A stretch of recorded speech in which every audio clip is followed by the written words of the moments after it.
Bom, dando início à parte 2 da alegoria da caverna de Platão. Previamente, a gente cobriu a história, né, do experimento mental, como Platão discorre ele, todas as nuances. E acho que deu para dar um panorama geral, um pouco da parte social, psicológica e de nível de alma, que acho que a gente vai se aprofundar mais nessas últimas duas, agora com algumas citações deles e algumas ideias e interconexões com outras escolas de pensamento, outras filosofias, que convergem, né? Elas beberam muito da mesma fonte. Mas, de início, eu coloquei aqui algumas interpretações das simbologias. E como eu falei, alegoria, tudo tem significado. Então, cada elemento dá para ter uma interpretação, apesar de Platão não ter deixado claro nenhum, mas fica subentendido um pouco, né? Só que a gente pode trazer para o nosso dia de hoje o que cada elemento funciona e como ele atua, aonde ele está, né? Tanto na fisicalidade como até no nível psíquico, enfim. Então vamos, próximo slide eu vou estar pequenininho lá embaixo para dar espaço aqui para as simbologias. Então, de início, os prisioneiros. O que são os prisioneiros? O que são? Como a gente pode interpretar? Tem diversas interpretações, formas de se colocar, mas eu pus algumas ideias aqui. São homens comuns, são nós, né? Vivemos, né? Presos a crenças e aos costumes, e vivemos o mundo externo, o mundo das sombras, e estamos presos, e muitas vezes perdidos nesse mundo. E a ideia é que se liberte, né, um a um. O próximo é a caverna. A própria caverna, o que pode ser a caverna? Tem diversas interpretações, mas eu coloquei algumas aqui. É, Pode se referir ao mundo interior nosso, né, governado pelos nossos sentidos, né, como se nossos sentidos fossem a existência real, né? E no fundo até Platão fala das aparências, né, do mundo, do plano das aparências e das ideias, mas representa também a zona de conforto, representa, nesse caso, a fonte da ignorância, né, do apego, das ilusões, das manipulações. E é muito essa zona de conforto, né? Você está na caverna lá, sentadinho, tranquilo. E esse é o ponto, mas eu até citei na primeira parte que pode ser também, a gente está encarnado aqui, fisicamente. Então também uma caverna, porque ela é repleta de ilusões. Né? Pelos sentidos, ilusões pelas manipulações externas, pelas interpretações externas, como a própria realidade, mas toda caverna tem sua saída, né? E essa é a ideia. As sombras. Esse aqui é um tema que dá para ir muito fundo. Mas eu coloquei algumas coisas, simbolizam o plano das aparências, como eu citei de Platão, são as imitações do real, né? Diferente das ideias que são a essência das coisas, o bem, justiça. E o que carrega essas sombras? Carrega preconceitos, carrega divisões, carrega crenças, nos carregam essas sombras da nossa realidade, padrões, e são reflexos das mídias, das redes sociais, da informação inútil, da opinião rasa e não própria. E no fundo, se refere ao inconsciente coletivo, porque parece que nós estamos aprisionados em nível social, ou muitos de nós ainda aprisionados, né? E eu até escrevi aqui o ovo de cuco, que é uma história que é contada aí, né? Que é real, é verdade. O cuco é um pássaro e ele coloca o ovo num ninho de um outro pássaro, que não é um cuco. Esse outro pássaro choca, achando que é dele, e aí o cuco nasce, o cuquinho, né? E ainda come os outros passarinhos que são do ninho, né? E o ponto, qual que é? Qual que é a analogia? Que o ovo de cuco é mental. Ou seja, criam padrões desde a nossa infância, criam padrões de coisas que a gente não reflete, ou que a gente não busca, não procura estudar, e a gente cresce e choca esses ovos achando que são nossos próprios pensamentos, nossas próprias ideias. E você acredita profundamente nisso sem questionar, porque é uma ideia quase nata, né? É uma verdade absoluta. É muito delicado isso. E acontece em todas quase as instituições das quais não se questionam. E essa é uma das interpretação das sombras, mas dá para falar muito. As sombras podem ser diferente daquilo que é de fato, né? O que não pode deixar de ser, nem no tempo nem no espaço, se deixa de ser, é porque nunca foi. Então é isso. Então é uma coisa irreal. Se ela deixa de ser, é porque ela nunca foi. Esse é um pouco do plano das ideias de Platão. E também é um sentido nas coisas materiais, quando se refere à sombra, né? Assim, não é contra as coisas materiais. O problema não é ter as coisas físicas. A gente está no plano físico, a gente está nessa caverna da encarnação. Então é importante a prosperidade, é importante a saúde, a abundância, ter um lar. Mas o problema não é ter as coisas como meta, e sim finalidade de vida, certo? É o fim. É para isso que eu vivo. E aí você está vivendo em busca das sombras, como meta absoluta. Não é que não deva buscar, deve sim, mas o ponto é esse. É como interpretamos o material, né? As correntes, a gente já falou, né, que são as crenças, que são as coisas que estão arraigadas em nosso subconsciente. A gente pode colocar aqui o senso comum, mas o senso comum no sentido do que a massa, né, aprisionada pensa, acredita, age. E aí, se a gente entra nesse fluxo, a gente vai se aprisionar também. Porque se a gente tivesse um planeta cheio de libertos, o senso comum seria outro. Mas o que é as correntes? O que aprisiona o indivíduo, que impede de buscar a verdade, que impede de se levantar, de agir, e o reflexo físico das crenças, né? Mídias, enfim.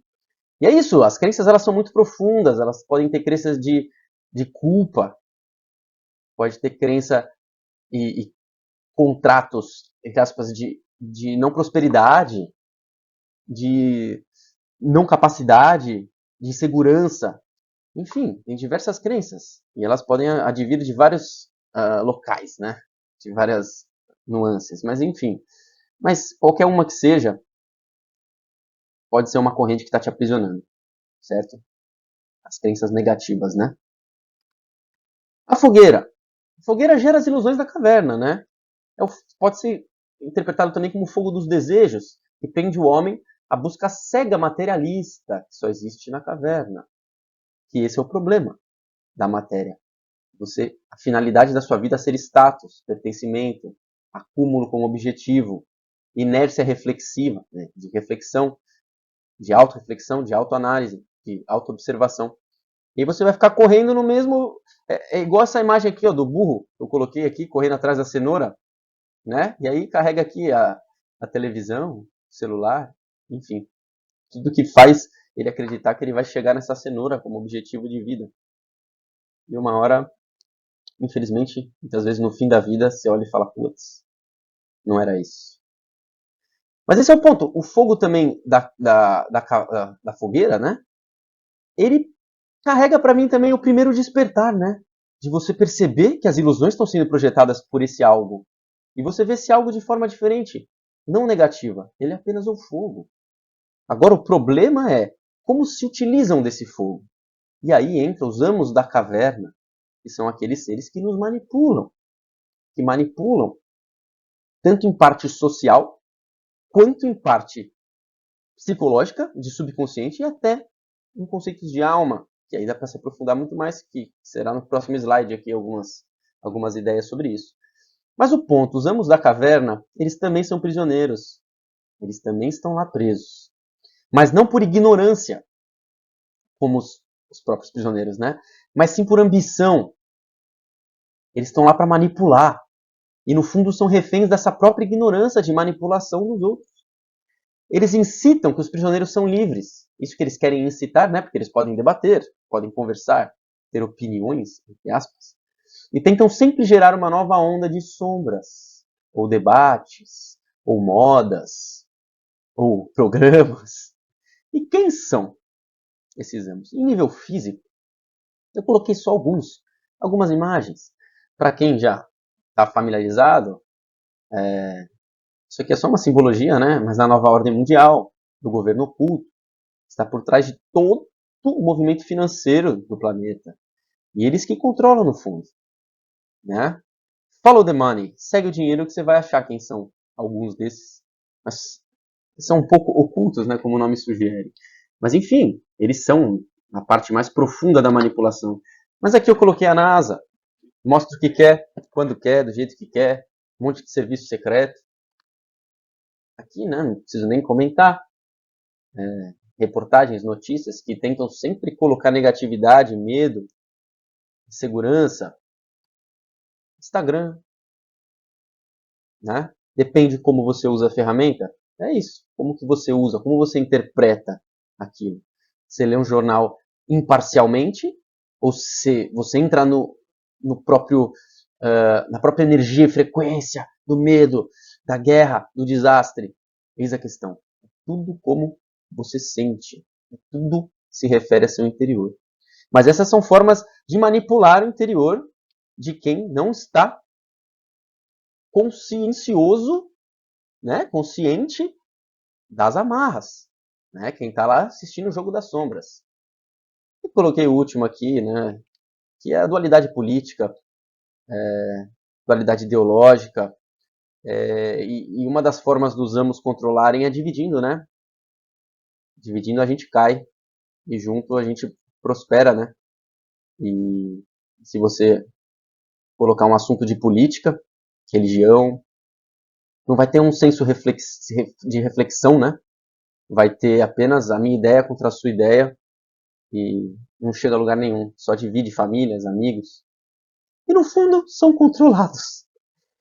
Essas, esses partidos, enfim, eles têm interesses muito mais profundos do que o que é passado pela gente. Isso aí é só picuinha. Mas enfim, são também amos. E o Sol, símbolo e metáfora da sabedoria e do bem, como diz Platão, representa o conhecimento que pode ofuscar quem não está habituado, né? Aquela senda do despertar, o caminho.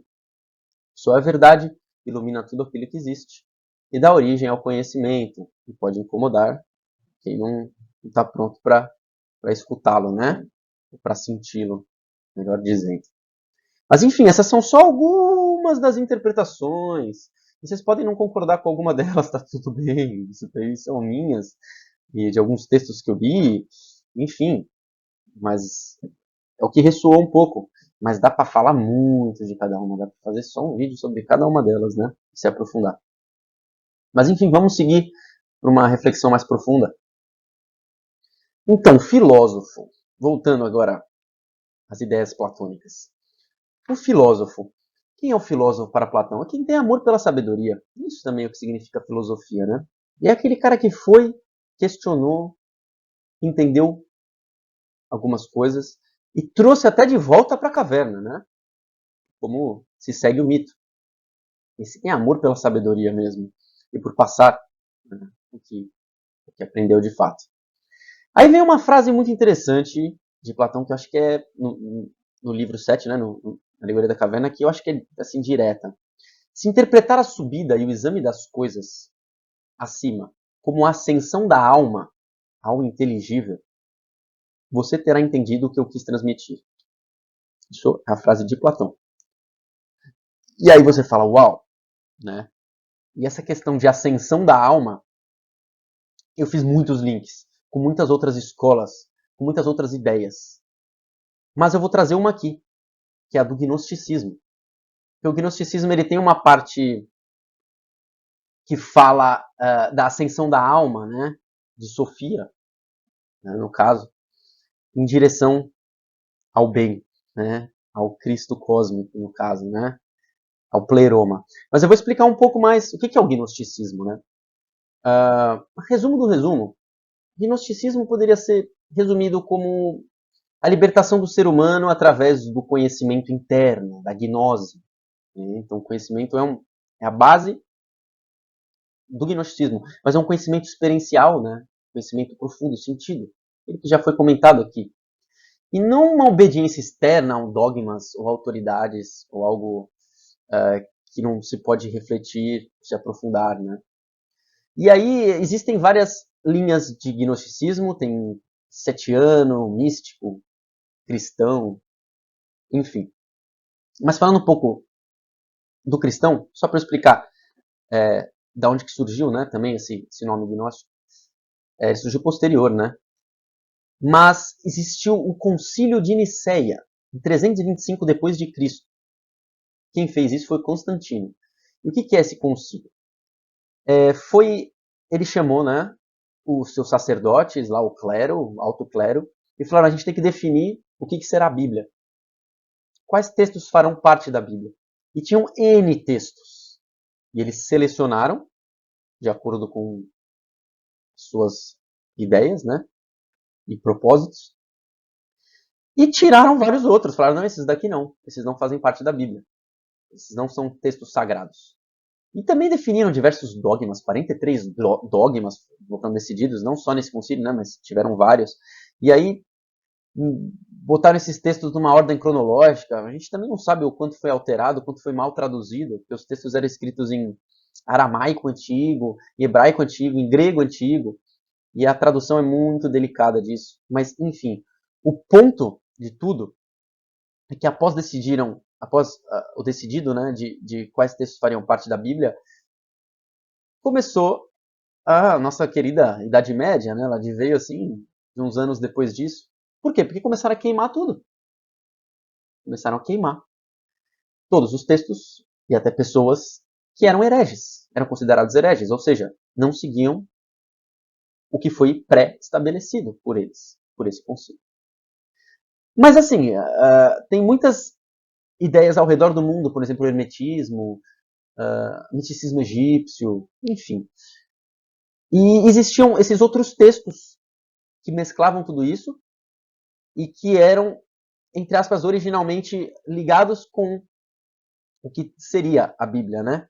Ou seja, eram textos que eram contemporâneos aos que foram selecionados e convergiam muito em ideias. E eles foram chamados de apócrifos. São textos escondidos. Por quê? O que aconteceu? Após essa revolução da igreja, muitos que guardavam esse conhecimento, essa gnose, escreveram ou copiaram os textos antigos, né? E guardaram, esconderam, enterraram. A gente não sabe onde está até hoje.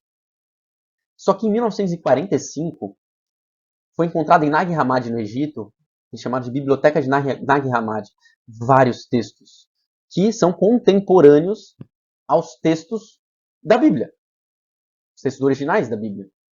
Então tem o Evangelho de Maria Madalena, de Tomé, de João, muitos outros textos com muito conhecimento. E tem até, inclusive, encontraram nessa biblioteca de Nag Hammadi uma passagem da República de Platão, em copta, na língua deles. Ou seja, aí que mostra o intercâmbio de ideias, né? Então não é uma coisa que é dessa forma, desse dogma. Tinha todo um contexto por trás de tudo, certo? Isso mostra também que há uma interconexão, né? De ideias. De novo, provavelmente eles beberam da mesma fonte muitos quesitos. Mas é isso, a analogia de Platão da caverna, né? Advém um esquema que eu vou mostrar aqui. Vou explicar ele. Porque de início vai parecer sem nonsense, assim, sem senso. Que é esse daqui. Que é encontrado em diversas linhas, né, do gnosticismo. Eles mudam entre si algumas poucas coisas, mas a ideia geral é a mesma. É a mesma. Eles convergem, eles não brigam entre si. Não é esse é o certo, esse é o errado. Não. São só formas de interpretar, mas seguem o mesmo esquema. Então existe o pleroma. Essa parte de reino de luz, da totalidade divina. Então, como é que vem a criação a partir do gnosticismo? Está em inglês aqui, e com os nomes, né, gnósticos específicos lá, então vou só dar uma breve explicada aqui. Tem o uno, ou seja, o incognoscível, que não se pode conhecer, o que está além, o inefável, que não pode se dar nome, né, não pode ser nomeado. E isso converge também com muitas ideias herméticas do todo, do hermetismo, para quem conhece, que também é incognoscível, né? Tem Brahman, ou Para-Brahman no hinduísmo, que é aquele que está além, até o não manifestado. Assim, é muito profundo. Mas, ou seja, vai pegando, né, os links. Aí, esse Uno, ele se fractaliza, ou seja, e muito provavelmente mental, na forma mental. Porque, assim, segundo o hermetismo, por exemplo, se algo é o todo, se o todo se tira uma parte do todo, ele deixa de ser o todo, certo? Ele vai ter uma parte do todo que não faz parte do todo. Então, é dito e é interpretado que pode ser uma fractalização, ou seja, o fractal não é um pedaço, ele é igual o todo, mas apenas numa mesma escala, entendeu?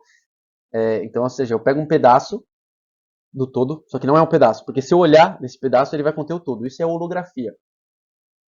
Então, esse todo se fractaliza, ou seja, o resto também contém o todo, certo? Muito provavelmente mentalmente, ou de uma forma mental muito mais profunda do que a nossa mente, mas, ou seja, há essa manifestação de uma mãe cósmica que abarca toda a estrutura, e também isso está muito ligado com, para quem gosta de teosofia, da Helena Blavatsky, a doutrina secreta fala muito disso, ou seja, desse oceano cósmico, dessa mãe cósmica, com autogênese, que é o Cristo cósmico, certo? Então essa é uma primeira distinção também. No gnosticismo, Jesus Cristo não é Deus, não é o Uno. Ele é uma manifestação do Cristo cósmico, uma manifestação muito mais direta, muito mais interligada, porque todos nós temos uma parte, né, um fractal do Cristo cósmico, que a gente advém dele, né, desse Cristo cósmico. Mas Jesus seria uma manifestação mais direta, certo? Mais conectado com essa fonte. Que já quebra um dos primeiros dogmas da igreja, que Jesus é Deus, né? Do cristianismo ortodoxo. Mas enfim, e aí depois existe essa outra divisão de 4 grandes campos de consciência divina, do Cristo cósmico. Depois tem os 12 éons chamados, né, de éons.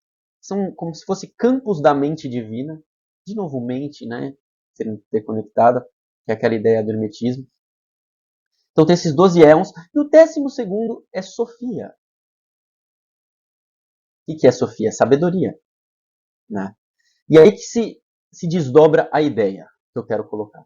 Então, dada essa sabedoria, que é um atributo de uma mente divina, né? Ele tenta criar, na verdade cria, sem o consentimento, sem o parceiro que é o Cristo cósmico. Né? Ela meio que, por livre-arbítrio, se desdobra. E ela se desdobra, e o ponto é, como não há o Cristo cósmico diretamente, de forma, ele sempre está, né? Mas vocês entenderam. Essa ação surge um ser imperfeito, e entre aspas ignorante, porque ele ignora a própria fonte dele, que é o demiurgo. Inclusive Platão fala de demiurgo. Mas esse demiurgo gnóstico, ele pensa que é Deus, porque ele também é criador, ele tem potência de criação. Ele não está aqui no pleroma, ele já está num outro nível. A gente pode falar no mental inferior, talvez, no astral, ou até mais superior, né? Só para ter uma ideia assim, dados os nossos corpos, mas de qualquer jeito. Aí, com isso, cria-se o que eu interpretei como uma caverna da alma. Esse demiurgo é chamado de Adebaroth. Por que caverna da alma? Porque a partir do momento que ele se auto-intitula um criador, um falso deus, toda a sua criação, que nós estamos aqui, se você olhar lá embaixo, a gente está aqui ó, na materialidade, a gente está muito depois aqui do querido demiurgo, é regido, entre aspas, por ele. Ou seja, ele quer manipular a manifestação, sua manifestação, para os seus fins, como Deus, como falso Deus. E aí ele se desdobra em 12 arcontes. Alguns falam de 7, outros de 12. O que são esses arcontes? Interessante é que... Saiu aqui a imagem, mas tudo bem. É que arcontes, eles são... Você controla um mundo material, segundo a ideia agnóstica. Mas arconte, a raiz da palavra, ela vem de governante. E vem igual amo. Também é um governante. Eles são os amos da caverna. Aqueles que a gente viu que manipulam na caverna de Platão. Ele tem o mesmo, entre aspas, raiz de significado dos arcontes contados pelo gnosticismo. Então, segundo os gnósticos, os arcontes são entidades não físicas que administram e controlam o mundo material, certo? Eles são parte do sistema que mantém a consciência humana presa à ilusão. E o que eles fazem nesse nível espiritual, esse nível astral, esse nível mental inferior? Eles implantam o esquecimento espiritual. Então a gente, com isso, nos tornamos o quê? Sombra. E a gente acha que a sombra é a própria realidade, porque a gente esquece do espiritual, esquece da criação, da beatitude divina. Eles influenciam diretamente as emoções e os pensamentos, principalmente os automáticos, os cíclicos. Ou seja, tudo que a gente falou do subconsciente, de crenças, eles estão lá tentando, se alimentam disso, tentam manipular. São como alguns atributos, a gente pode falar, né, dos 7 pecados, pode fazer várias interpretações. Mas são essas energias que nos manipulam, que querem se manifestar em nosso ser. Por quê? Porque nos distancia do nosso Cristo cósmico, nosso Cristo interior. O que mais eles fazem? Fazem diversas coisas, esses nossos queridos arcontes. Eles mantêm a alma presa ao ciclo de reencarnação. Na verdade, essa ideia de reencarnação é muito delicada. Muito delicada. Né? Mas enfim, não é um papo para agora. Eles tentam impedir o despertar, a gnose interior. Olha a relação que tem com os amos da caverna. Certo? A gente pode fazer uma baita relação. Então os arcontes, eles seriam os amos da caverna num nível de alma, né? Num nível psíquico, num nível subconsciente. E os amos da caverna físico são aqueles que a gente já citou, mas que se empoderam, né, do poder pelo poder, do que manipulam, do que estão nessa posição de manipular. E eles são muito manipulados pelos próprios arcontes, que alimentam ainda mais esse ego inflado de você está no poder, você, né, e tal, e faça as pessoas irem para essa direção, crie divergências e não sei o que, de vida para conquistar.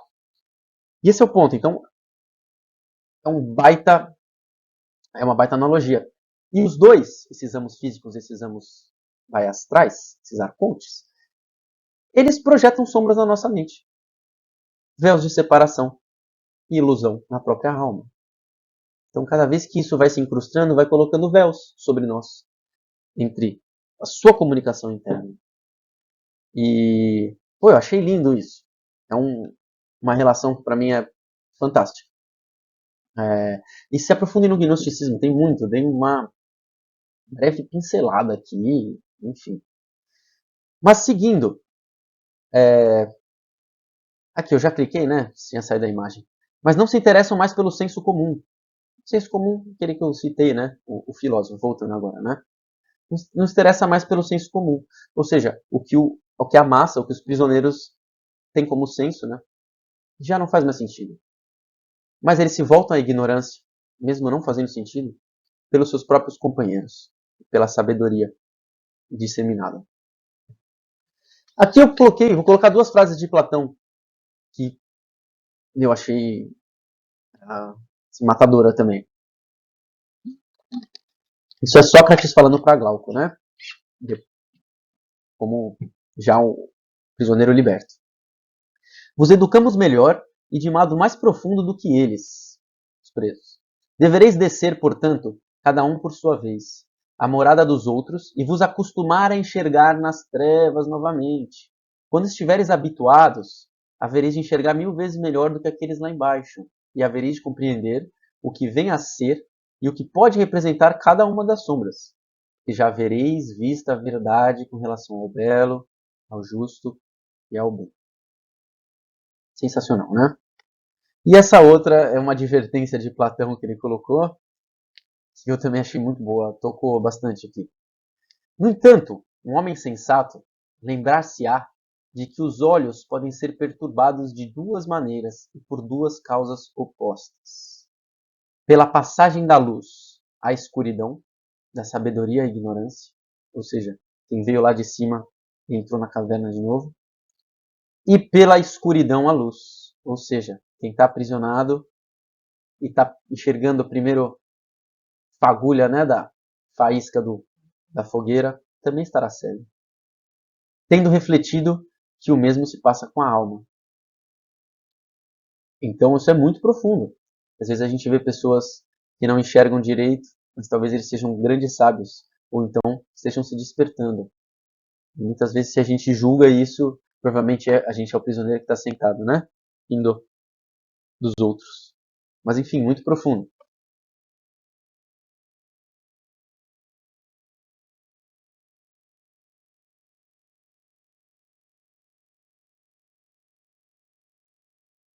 Resumindo, agora deu uma travada aqui.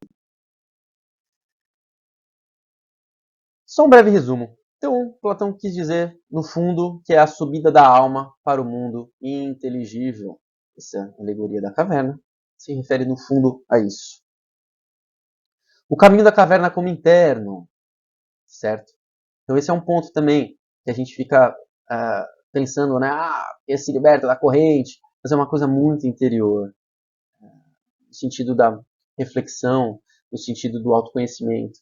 E é como o Bhagavad Gita, para quem conhece, né, que é um cântico hindu, que representa, né, uma batalha entre Pandavas e Kuravas. Mas, na verdade, é uma batalha interna. Né? O Bhagavad Gita é interno. E é isso, contra nossos desejos, contra nossos apegos, enfim. Alguns podem dizer que realmente ocorreu essa batalha, né, de Gita, mas enfim, também a caverna de Platão também é muito plausível que exista em algum nível, né? Mas de qualquer jeito, pode ser árduo e desconfortante esse caminho da caverna, principalmente no começo da jornada. Pode ser, mas não deve ser. Se você coloca como deve ser, é uma crença e assim será. Mas de fato, quando você começa a entender, você se afasta de certos ciclos, você tem que mudar, você muda a vida, você tem que tomar decisões. E se você interpreta isso como árduo, vai ser um pouco árduo, mas faz parte. E requer mudanças e quebra de paradigmas do senso coletivo. Não tem como. Não tem como. Não ressoa mais. E aí, só algumas relações que Platão faz entre os conceitos de escuridão e ignorância, de luz e conhecimento, distinção entre o plano das aparências, né? E o plano da realidade, o plano das ideias. E críticas sobre a importância da busca pelo conhecimento e o abandono da posição cômoda gerada pelas crenças e costumes coletivos e os nossos próprios. Então a busca é essa. O caminho do despertar é esse. Ele é interno novamente. E é de suma importância que a gente busque.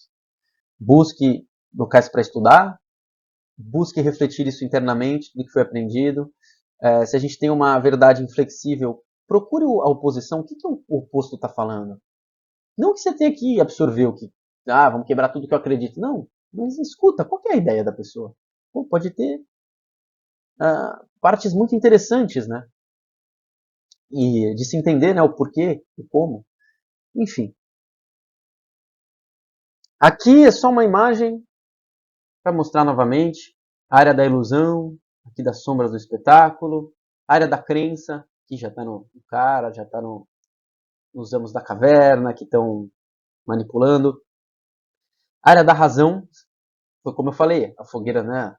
Ela é quem produz as sombras, mas ela foi utilizada para isso. E quando você entende, você entra na área da razão. E a área da filosofia, e Platão era algo de suma importância, né? Você atingiu o bem, né? Atingiu o bem, nesse bem maior, né? De compreensão, razão plena. E é isso. Isso aqui é só um gráfico para a gente entender e recapitular isso mentalmente de uma outra forma. Aqui eu vou colocar algumas frases de Platão, meramente porque o livro é bem profundo, tem várias nuances. Esse livro 7, inclusive. E ele fala bastante de educação e de política, né? E de governo. Então vamos ler brevemente aqui. A educação não consiste em dar visão ao órgão da alma, visto que já a tem. Todos temos esse órgão. Mas, como ele está mal orientado e não olha para onde deveria, ela esforça-se a educação por educá-lo na boa direção. Certo? Todos temos o senso de reflexão, todos temos nossa conexão interna. Mas a educação nos vela cada vez mais, né? Segundo, sobre política. Estados são governados por pessoas adormecidas que combatem pelas sombras e lutam entre si pelo poder, como se fosse um bem precioso. Né? E aqui entra ainda quem está perdido nas sombras, aqueles méritos, né, do intelectual das sombras é um bem precioso. Será governado de maneira mais equânime aquele Estado e que aquele que governa não tenha ânsia de fazê-lo. A gente não vê hoje, né? E aqui essa outra frase complementa. Assim, haverão de ter o poder os verdadeiros ricos, não de ouro, mas daquilo que devem ser ricos os homens felizes, isto é, de um modo de vida honesto e sábio. Então, no fundo, o governante tinha que ter todo esse entendimento que a gente falou da caverna, porque aí ele seria justo para governar, e não pela ânsia do poder, né? Mas sim pelo bem, né? Por retornar do bem e voltar para não só despertar os outros, mas governar. Mas é muito delicado, né? Essa palavra governar já carrega uma conotação muito forte na nossa sociedade. Mas enfim, estamos finalizando.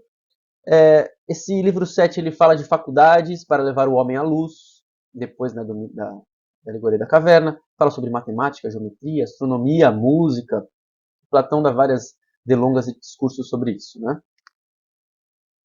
E aí também eu coloquei aqui, eu estou na frente, mas tudo bem. Que até Santo Agostinho se inspirou na caverna de Platão, que acreditava que a alma devia se libertar do plano sensorial para contemplar a verdade. Ninguém ama o que não conhece, né? A importância do conhecimento, conhecimento das amarras, né? Das crenças. E aí liga muito com o Vedanta, o hinduísmo, né? De Maya, da ilusão, do budismo Mahayana, de Avidya, do hermetismo, do gnosticismo, etc. Dá para fazer muitas conexões, muitas conexões. Bom, é isso. Termino aqui a aula. Vou colocar um quadrinho, eu acho que é do Maurício de Souza, né? Se não me engano, foi ele que fez. Que é muito interessante sobre a caverna do Platão. Então dê pause aí, dá uma lida. Essa é a primeira folha. Essa é a segunda. E é muito interessante, porque faz uma analogia com a televisão moderna, né? E a caverna antiga. Muito bom. E por fim, coloquei aqui essa imagem também para refletir, né? As pessoas perdidas nessa caverna social e alguém tentando ajudar, um desperto, entre aspas, tentando ajudar outra, né? Que está se relutando, não me leva, não quero ver a verdade, não quero me conhecer, não quero questionar. E tem alguém sentadinho aqui, olhando e refletindo. Ela não está curtindo o espetáculo das sombras. Ela está com um comichão de despertar. Mas é isso, espero que tenham gostado, tenham entendido internamente e reflitam. Não é tudo que eu falei aqui que é uma verdade absoluta, mas é um ponto de vista. Todo ponto de vista é a vista de um ponto. Mas esse é o ponto.